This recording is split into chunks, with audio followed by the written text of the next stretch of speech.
Hi, just getting people on something I have to address. So let's see if we can get people in.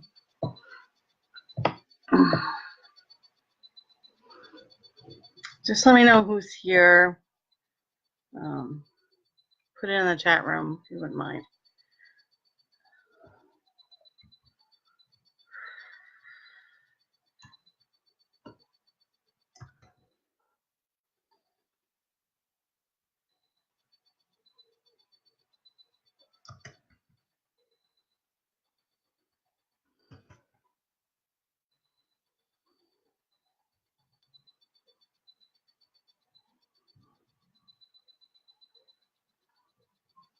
Oh, why these people aren't working?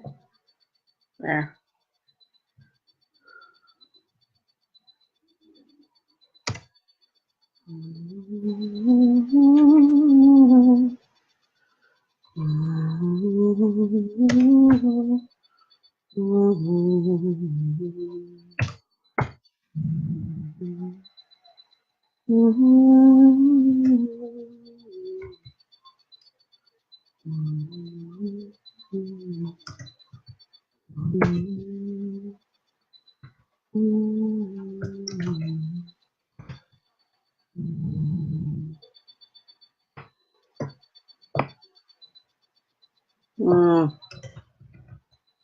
Let's see.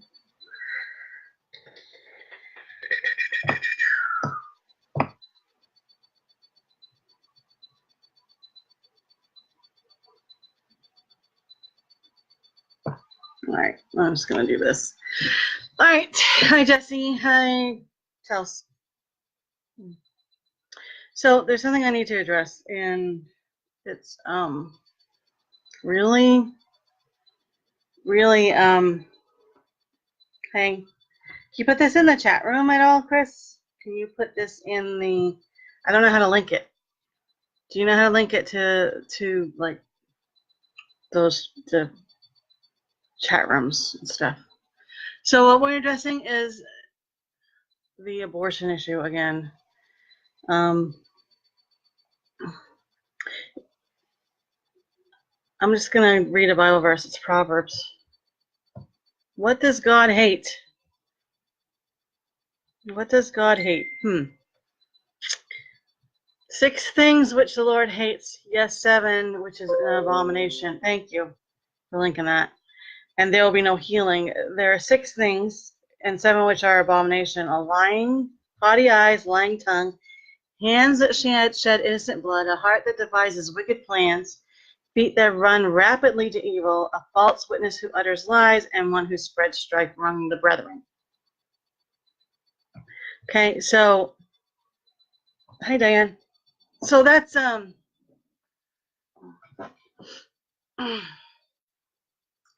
as you can see, the hands that shed innocent blood was the top of the list. So let's go with what they're doing. New York, for one, and Virginia, which tried. Thank you. Virginia tried to. They're now saying the governor of Virginia saying, well, the mother and the father make a decision after the baby's born whether they want to let it live or not. I'm like, what? Wait a minute, dude. If they're not they're not mothers and fathers if they're allowing their children. Hi, Perry. If they're allowing their children that they have just given birth to be murdered, because it's murder, okay? Murder. It's not a woman's right to choose. It's not, I don't think I can handle it. It's murder. There's no other way around it. I'm sorry. So I'm going to give you a little backstory. So this is what they're saying. Hey, Sonny. This is what they're saying. Well, if the mother decides when she is contracting that all of a sudden she doesn't think that motherhood is for her, that she can abort the baby. Okay, I'm going to give you an example because like, and they were so trying to make this. Well, it's between the doctor and the patient. I'm like, you know what, give me a break. So let me give you a backstory of what happened to me. My husband and I met and found out very quickly that here I am. I'm 39 years old. Don't think I could have any kids because I didn't have any kids. And I was with another person for a long time. Met my husband, was in that kind of place where I don't care what happens. Let's just have fun. And that's where I was at 39 years old. I was on the fence for a long time. So a month and a half in, guess what? Oops. Not for me. I was happy. So, however, if I backtrack, when I was 25, the Lord said, you're going to have a child. It will be a boy, and I want you to name it Joshua. So I'm thinking that with the person that I was with at the time, that was the daddy. So fast forward 13 years, no baby. All that time. So I figured, oh, I guess the Lord, what I heard wasn't from the Lord. I'm not going to have any kids. I was devastated when that relationship ended. When we never got married, again, I was on the fence. I fenced it for 20 years. You know, I wanted to be a little bit in the world, and I love Jesus. It did, you know, and it worked. Well, it didn't work, but it did. You know, for me, I was like, I rationalized it away, and that's what these people are doing. They're rationalizing. So I found out after a month and a half that I was pregnant. Now, mind you, I didn't think I could, even though in the back of my head I kept on thinking the Lord said He was going to give me a child. I didn't think it was going to happen that fast. So I went to Options, which is the Right to Life place that they have in town, and they separated me from Roger because they're like, well, we don't want him to influence her decision. And I walked in, I said, there's no decision. This is my last chance. I know. I said, we've already decided to keep the baby. We just want to know how far along I am. So, and she goes, we just wanted to make sure because I said, I understand. I'm almost 40 years old. I get it. So you don't have to explain it to me. I get it. So how they do it when you're so early, they have to use an internal picture. Okay, it's not external, it's internal. So 7, and she goes, well, there it is, and the heartbeat was like 165 beats a minute. It was like really, really fast. And she got me this really clear picture, and later on I'll post it. It's in my pit. If you go through my photos, you'll see the very, very first picture of Josh. When he was 7.5 weeks gestation, as they want to call it. So, and she goes, this is the clearest picture we've ever gotten on something so tiny and so new. But I knew why. So, so new relationship, and found out I'm pregnant in a month and a half. That's how fast it was. So, let's fast forward. Had a great pregnancy. I worked through a massage therapist. I worked through right up until December. Josh was born in January. I worked right up to December 18th. I was very pregnant, but I still was massaging people, even though I was like, oh, I think I'm pretty much done now. But so come time, Josh was 10 days late. His due date was January 10th. He showed up on the 18th. Now I'm going to give you the 411 on what I went through. 60 hours of labor, 6 hours of pushing, and ended up with a C-section. You heard me right. 6D, 6-0. They used the vacuum on his head 4 times. The doctor told me we only do it 3. They did it 4 for him because he would not come out. Now, what he was doing was this. Hello, Mama. Every time I pushed, he would push back with his arm. Well, if they had done an ultrasound, they would have saw this here. 60 hours labor. My water broke at 4 o'clock in the morning on the 16th. Josh wasn't born until January 18th at 3:20 in the afternoon. 6-0, plus 6 hours of pushing. And for 5.5 hours, I'm pushing with the kid doing this. And my birthday is the 26th of January. So he is my birthday present. He was born on the 18th. I turned 40 on the 26th. I'm 40 years old trying to push a kid out first time. Okay, so let's go with what they're trying to promote now. Well, if the mother during labor decides she doesn't want to do it, we'll just murder the baby. Okay, I had 60 hours to make a decision. If that was somebody else and you know how labor is, you guys, you ladies, it's miserable. But they tried with the easy contraction thing first. Then they said, that's not working. What do you want to do? We can add in. I said, no, this is the next day. This is the 17th. And then it's the afternoon and they decided to do a pit, the Pitocin. I said, I want my baby out, so they started Pitocin, and at that point, I couldn't handle it. At that point, I'm like, okay, you better give me an epidural because the pain was so intense. When you get an epidural, when you get the Pitocin drip, it's 100 times worse labor. I was sitting there, and my in-laws, well, I wasn't married at the time. Roger and I didn't get married till Josh was 15 months old because I didn't want him to be the reason that we got married. And I was sitting there in a chair, and I was gripping the chair trying to talk to people because they were visiting me, and I'm like, yeah. And after they left, I looked at Roger and said, you better go get the anesthesiologist. I can't handle the pain anymore.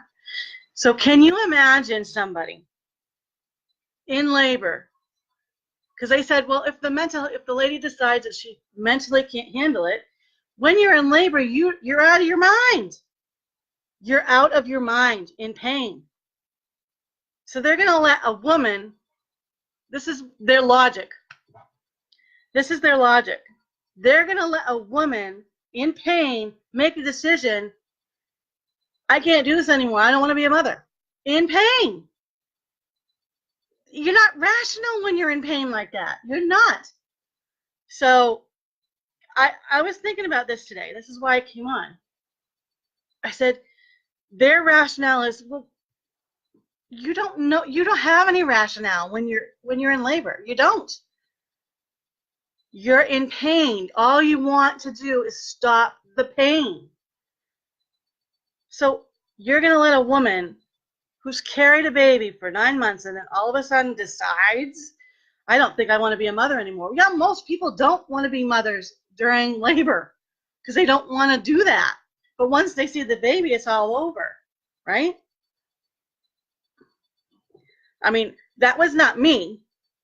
I knew what I had to do. And the doctor was, in fact, it looked like a scene from the movies. There was 3 midwives in there. There was 2 doctors, 2 nurses. Roger was in there, my sister. There was 10 people in, and then my mother-in-law, who is now my mother-in-law. She was just, Roger's stepmother. She goes, can you come in? Can I come in? I'm like, I don't care if the president of the United States came in, and the president back then was Obama. Ugh. So at that point, you know what I'm talking about, though? Do you understand? A woman cannot make a decision when she's in labor. And they're saying, yeah, well, and of course they want that to happen, because if a woman is in labor and they decide they don't want to be a mommy anymore, hi, Ronnie, I saw your video yesterday, and I'm backtracking with this thing. They don't want to be a mother because they're in pain, and they think that this is all life is going to be about, because that's all they can focus on at the time. They're saying it's okay if she decides she doesn't want to be a mother. They can, well, okay, we'll just put her out of her misery and take the baby. And then they'll cash in on the prize because it's a full-term baby. They get all kinds of money for that. So tell me, hi, cats, tell me, where's the logic in this? There is none. It's all pure evil. Okay, 60 hours of labor. Do you know anybody that went through 60 hours of labor? I'd like to know. Do you know why they made me put that? Because I was on Medicaid. My sister said the only reason why when Josh came out, okay, here's another reason. They said, I looked at the doctor after pushing for 6 hours and got no results. I looked at him, or her, I mean, it was a woman. I said, you go get him, because I'm done. And she looked at the guy and she goes, go get the anesthesiologist. She's not pushing anymore. We're going to go. Then, guess what? They had to push him back in because his head was crowning, but his arm was doing this, so he wasn't going anywhere. Can you imagine going through that kind of pain? People don't even want to do it for 12 hours, let alone 60 hours. I went 60 hours in labor with Joshua. Would I do it again? You bet I would, because that kid's the best thing that's ever happened to us. But you're going to let a woman make a decision when she's in labor. I don't want to be a mother anymore. I can't take this. This is too much pain.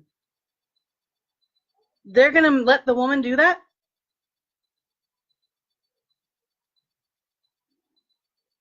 How crazy is that? That's not crazy. We're not even talking crazy. We're talking evil. Because how much they get? They get, I don't know, $23,000 for a brain, couple $1,000 for an arm, $7,000 for legs, kidneys, and whatever. I would do it again in a second for that kid. No doubt, no questions asked. So I want to know. And then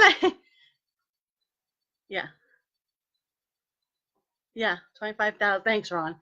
$25,000 for a baby, murdered, dead, but they can get it. And I had people say, "Oh, they don't do that." Are you kidding me? Are you kidding me? They don't make money off of those babies, and they're babies. They're humans, little humans, inside, outside, whatever.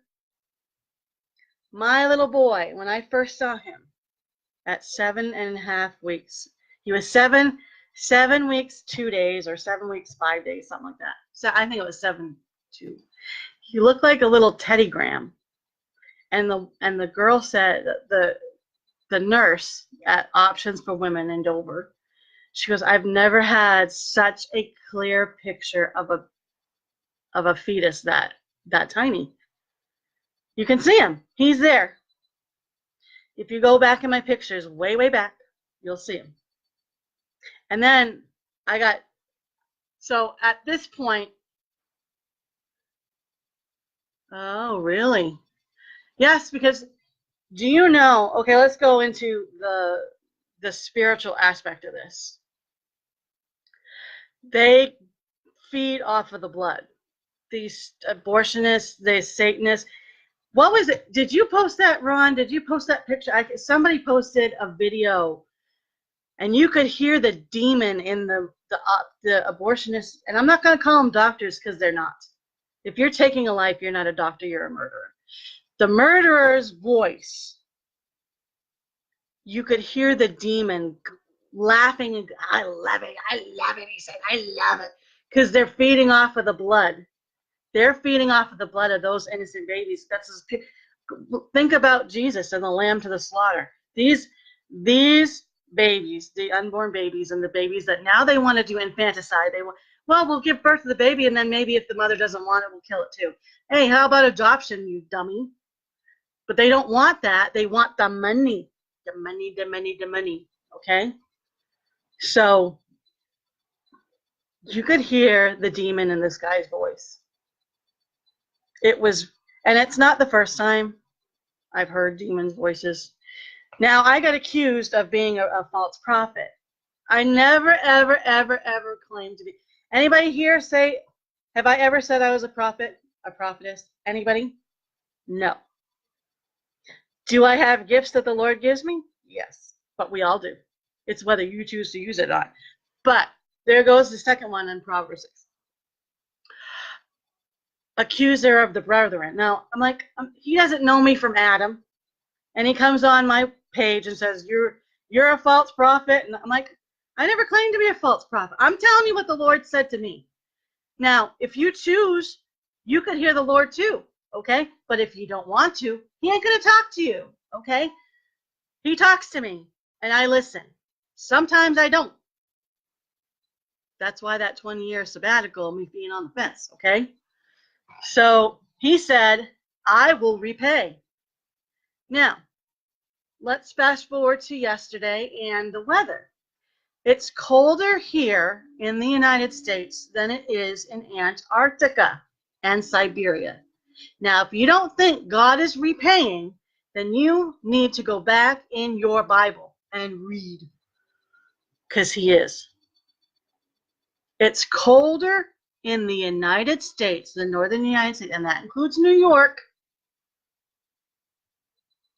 than it is in Antarctica and Siberia. And somebody said the moon and Mars. I'm thinking, what? I can believe Antarctica and Siberia. I don't know, I'd have to research it, but I did read that. Okay? It's colder here. So, if you don't think God's repaying and that we're not under his wrath at this point, then I think I suggest you go back to the 10 plagues of the Bible in Moses' time. So, I couldn't believe it. I'm sitting there listening to Governor Northrup saying, well, we'll deliver the baby, give it some resuscitation, and then let the parents figure out if they want to keep it or not. I'm like, these people are not human. You can't be human and agree to this. You can't. You have to be possessed. You have to be possessed by the devil. And once you're possessed by the devil, I don't know if you can come back. Maybe you can. I don't know. But I'll never. I heard that murderer, the abortionist. I love it. It makes me feel good. I love it. You could hear the demon come out of him. So they're feeding off of the blood. They're feeding off of the instant blood. Because it gives them power. True, the patients may be ignorant, but if you're going in for 3 and 4, I don't consider you ignorant. In fact, I say if you go in for more than 1, you should be sterilized, because obviously you don't have motherly instincts. That's my opinion. If you're going in for 2, 3, 4, some woman had 9, and she thought it was just okay. I understand that they've been told that it's just a piece of tissue, but this body that you're carrying, this other thing inside of you you're carrying, has different DNA than you do. So is it really your body? No, it's not. They're separate from you. You are just the host carrier. They're gifts from the Lord. So you have to make a decision. You're going to reject the gift that God gave you? Or are you going to, even in the worst part, we had no money. Roger came down to live with me, and we found out I was pregnant right after that. We had no money. It was 2008. Remember when the economy tanked? We had no money. None. He couldn't find a job. I was working part-time as a massage therapist. He could not find a job because he's older. He's in his 40s. And I said, this is a gift. We can't give it up. And we struggled. A lot of it, and I'll tell you what I think it was. Part of it was because of the sin that we did, our consequences. We didn't do it right. We did it all backwards. We got, we met, jumped in the sack, oops, got pregnant. Now, me, knowing that I'm Christian, did it all backwards, I'm not saying that it's right. It's not. And we suffered the consequences financially for years. We struggled and struggled and struggled and struggled. Because when you have a baby, it's expensive, Did we get help from the state? We had to. We had to go on food stamps. We had to get cash assistance because it was that bad. I used my credit card to pay the rent 1 month because we were behind. Okay? I know what it is to struggle financially. And I never complained because I said, Lord, I know this is the result of my consequence. I understand. I get it. It took a year and a half before we got on our feet. We still floundered and floundered and floundered and floundered and floundered. Over the years, we floundered back and forth. It just is what it is. We righted the wrong. We got married. We got married when Josh was 15 months old because I did not want the reason for us to get married is because of a baby. I said, look, let's see if it works. We only knew each other for a month and a half. And basically that was all physical. We didn't know each other on a deep level. We got to know each other on a deep level as we were pregnant. So that's the truth. That's my truth. I could have been one of those women during that 60 hours of labor to say, I can't do this. I'm not going to be a mother. You better take it here. Give me the money. Give me the 25 grand because it's coming to me, not to you people. Okay? I could have been one of those people. And this is what they're introducing now. This is what they're introducing. If the mother decides when she's dilating that she doesn't want to be a mother, we'll just stop the dilation, give her an epidural, and take the baby and stab it in the neck or whatever they do. It could have been me. A mother is not rational when she's in labor. Okay? She's not. Mentally, she's not. All she can think about is how much pain she's in. So if they're using that as an excuse, it's a poor excuse.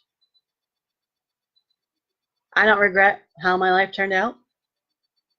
I don't regret having a husband. He's a great husband. He's a great father. I don't regret it. It is what it is. But it isn't because we did it the right way, because we didn't. We did it all wrong. And even in that, you still have a blessing of a child. So I had to come on here and point this out. That's what they're doing. That's what they're saying. If they make a decision when they're in labor, they don't want to be a mother anymore, we'll just take it. In the meantime, there are thousands of couples out there that are dying for kids that can't have them, and they could care less. You know? So there's my truth. 60 hours of labor, 6 hours of pushing, ended up with a C-section. And the doctors wrote me a note. 2 weeks later, she sent me a note because I just wanted to let you know that you are one of the strongest mothers I've ever seen. No matter what you did everything you could to get his. I didn't know what I was doing. I'm a first-time mother at 40 years old. I didn't know what I was doing. I'm just going by what they're telling me. Push, Michelle. Okay. I'm pushing. Not doing any good. So when they took me in the OR, this is how much Josh did not want to come out. He went like this first.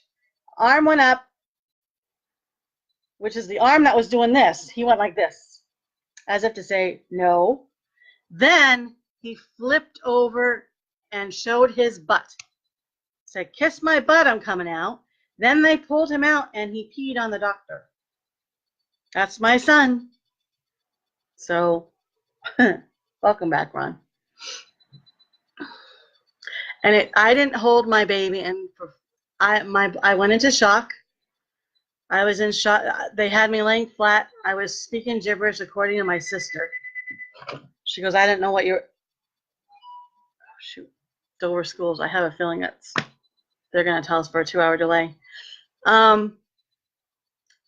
They put him. His hands and feet were gray. My sister said he was in the birth canal way too long. This happened. So many things could have gone wrong, but God stopped all of it because I had the gumption to say, you know what, go in. But I'll tell you what, the worst part of the whole deal is when they had to physically push him back in. Can you imagine pushing? He's out, but he's doing this. He's not going to get out. If I had, they said, well, keep on pushing. I'm like, I'm all done. I can't. I've been in labor for 60 hours and you want me to push? It's more? I had been up for 60 hours and I was done. So the anesthesiologist that gave me the epidural the day before walked in and he goes, are you still here? I'm telling you what, I wanted to punch him, but I had no strength. I wanted to go, really? But he looked at me and goes, don't worry, in about 45 minutes, you're going to be seeing your baby. I never saw him. Roger saw him because he was standing next to me. And I never saw him because I was so out of it. By that point, they had me laying flat. I was feeling nauseous because I could feel them tugging at my stomach. I could feel them tugging him out. Yeah, Chris, they had shut the epidural off before they pushed him back in. When they pushed him back in, I'm like, where's the drugs? And my sister's like, breathe, breathe. I looked at her, you breathe. She looked at me a week later. She goes, I just want you to know that you're my hero. I'm like, what are you talking about? I didn't even know what she meant. You're my hero, she said. I'm like, what? So they took Josh. They had him in the incubator because he was gray. Josh's hands and feet were gray. And to this day, his hands and feet get really, really cold. I have to really watch out. He was in me too long. They should have taken him a lot. I said maybe he should have been born on the 17th instead of the 18th. But because I was on Medicaid, they didn't want to pay for a C-section. I looked at the bill; it was $26,000. But I was in the hospital for 6 days, and he was in the hospital for 3. And because they put they used the vacuum on his head, all that stuff pooled, and he ended up with jaundice. So it all pooled at the top of his head, and so I didn't hold him. I was laying flat. He was in the incubator. My sister and Roger were over him, and he would start crying, and I'd say, Joshua, Joshua. He would stop because we were talking to him all that time. I was pregnant. I talked to him, say, Joshy, Josh, because the Lord said, I'm going to give you a son. You're going to name him Josh. That was his name. So when they did the ultrasound for a half hour, this kid would not give up his sex, and I'm like, come on. So finally she goes, oh, there's the money shot, and it was a boy. But I had a girl's name picked out, but I knew it was a boy. Roger was like so happy, but you know who guys are when they're getting boys. So my sister, they had asked her, and I didn't know that they did this. My sister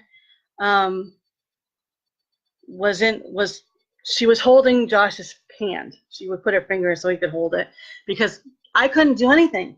I was flat. My blood pressure tanked. I looked at the lady and I'm like, can you put my head up? She goes, no, honey, we can't. I'm like, why? And I said, can you give me some water? I'm spitting cotton here. She goes, no, we can't. I'm like, why? And my sister was over there and she goes, you were speaking gibberish. We thought we were going to lose you because you were speaking gibberish and your blood pressure kept on tanking. And my body went into shock after I gave birth to my son. So that's my story. So the next day, I finally got to hold him. He was born at 3:20. I got to hold him about 6:30. They said, okay. That was the first time. The whole plan of my birth, that birth plan went up the window. Went by. I didn't get to hold him. I didn't give him birth naturally. He didn't come out. I was fighting with the doctors. And I was so exhausted. When somebody said somebody needs to stay with her, she's probably going to pass out again. So what I did was I called my friend Vicky, who had 2 C-sections, and she came and stayed. But I didn't sleep. I didn't sleep another 24 hours. And they said, you need to, and the next morning she goes, get up and walk around. My legs looked like they were this big, and I'm not kidding. I don't know if I can do it. They were this big. They looked like elephant legs, the fluid that I had retained. So I started walking around, and they're like, oh my God, you're up walking around. You just had a baby. You just had a C-section. I'm like, you told me to walk. I'm just doing what you people tell me to do. So by that night, so we're talking Monday night, my sister comes in with her daughter and her their daughters and her husband and my niece's boyfriend at the time. And she goes, can I hold him? Can I hold him? Can I hold him? I'm like, yeah, go hold him. Because I thought she had held him the day before. And the nurse said, do you want to hold your nephew? She goes, nope, my sister can't hold him. I'm not holding him. I had no idea she did that. She told me after. She was so frantic. She goes, if my sister can't hold him, I'm not going to be the first. Roger held him, but she wouldn't. She said, I didn't know that. So she protected me that way too. My sister, she called me a hero, but she really was a hero for me too. So she held him, and that night, the nurse says, we're going to come in and we're going to take Josh from you. I'm like, no, don't take my baby. She goes, now I think you need to get some sleep.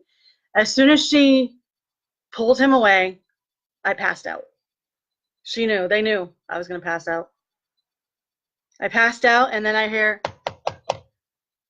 she goes, Michelle, wake up. I'm like, I just went to sleep. She goes, you've been sound asleep for 7 hours. I passed out. All right, take care. Take care of that baby, Ronnie. So that's my story, my birth story, from start to finish. And we were in the hospital 3 more days after that, or 2 more days. And I said, when it was Thursday and they said, we're releasing you, I called Roger. I said, get here now. I want to go home. I'm tired of being I was in the hospital for 6 days. Get me out of here. I said, get me out. Come get us now. I said, I was really mad at him. Like, get me out of here. So can you imagine being a mom or in that kind of position and not being able to handle it and say, I don't want to be a mother. I don't want to deal with this. That's what they're doing. That's what they're going to do. They'll take a mother at the most vulnerable spot. They'll lie to her and say, you know, you really don't have to do this. You know how Satan does that. You don't have to do this. This is really the right time. He lies with insinuendos. You don't have to do this. See how that would work? So we really need to pray. We need to pray for those babies. The Lord hates the shedding of innocent blood. And if you don't think he's not going to repay, then you haven't read the Bible.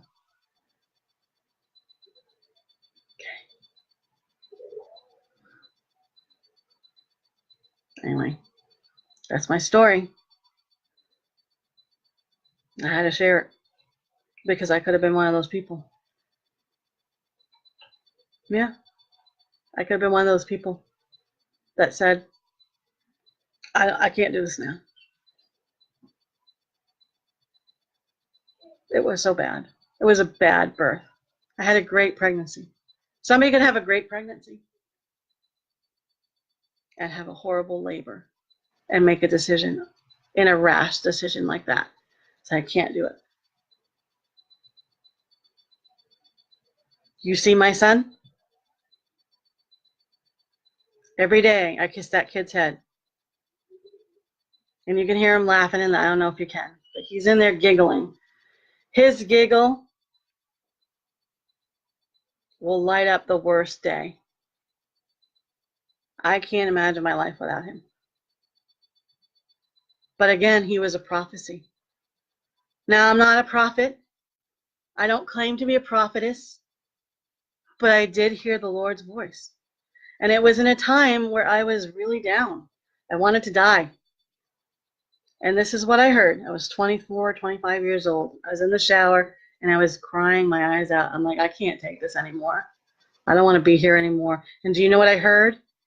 If you're not here, Mom, how will I be born? And it was shortly after that he goes, you're going to have a son, and you're to name him Joshua, and he will be a great leader in the new kingdom. Do you know how close we are to the new kingdom? Really, really close. He just turned 10.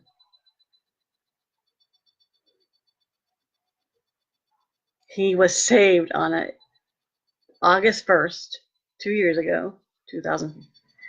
It was 2016. I don't know. I have to look. Oh, there he is. Come here, babe. Come here. Come here. Come over here. Bend down. Let. All right. Yeah. That's my boy. So that's, and that prophecy took 13 years. And I told him about it. I said, the Lord gave me to you. He knows his story. He doesn't know the labor, but he knows his story. He knows that the Lord told me I was going to have a son. He knows that I was supposed to name him Joshua. He knows that. I gave him back. When I found out I was pregnant, I said, Lord, this is your child. I didn't question it. So I just thought I'd share that with you. But I did get a letter from the doctor. But hey, I do it again. Who wouldn't do it again for their kids? No matter how bad they are, what bad day. But I have bad days with Josh. Not so bad. Annoying. More annoying than anything else. I'm like, ugh. Something they're like, oh boy. That's when the husband takes over. And I'll tell you, he's a good husband. And I'm like, I'm really happy that how things turned out. But it could have been terrible. But it wasn't from the lack of struggling. It wasn't for the lack of having problems. We did. Because we didn't do it right.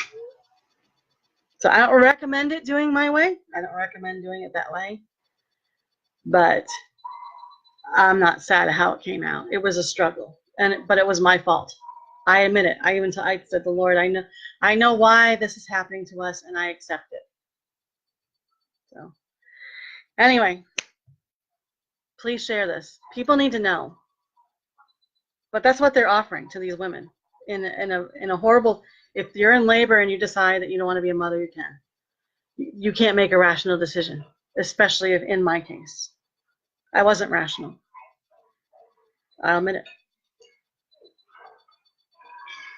So I kiss you bye. Have a good night. All right. God bless. Terry, if you want to see what it was about, please watch the video. It's going to be posted anyway. All right. God bless you. Have a great night.